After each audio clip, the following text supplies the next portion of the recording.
Sure. So what we know is that sacituzumab govitecan has efficacy in both patients with triple negative breast cancer and with estrogen receptor positive breast cancer. And we have data from that from the Ascent and the Tropics 2 studies.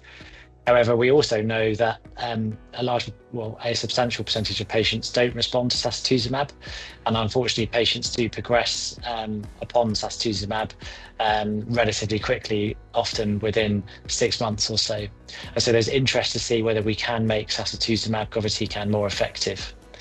So sacituzumab works in part by causing DNA damage, and therefore is interest to see whether we can enhance that effect by using DNA damage inhibitors.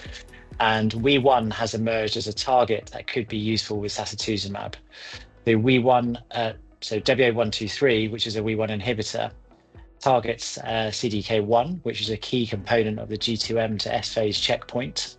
And we've got preclinical data showing that in combination with topoisomerase 1 inhibitors, of which sacituzumab govitecan is one, that the effect of those drugs seems to be increased. And therefore, there was a strong preclinical rationale behind the combination. So that is why the combination was chosen for the WIMB study.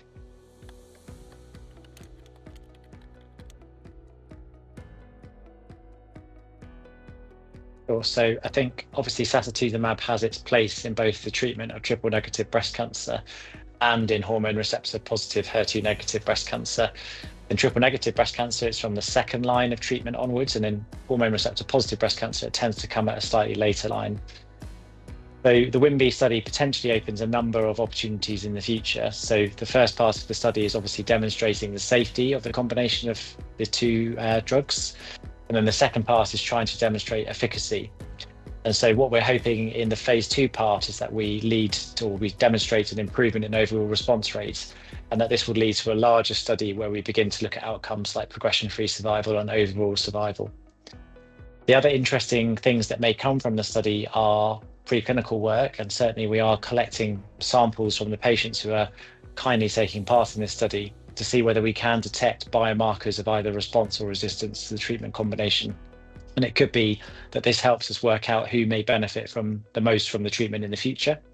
And certainly there is a lot of interest in other potential synergistic pathways with sacituzumab govitecan, both in the DNA damage response pathways, but also in other pathways such as the immune system. And we know that there are trials going on with sacituzumab in combination with checkpoint inhibitors.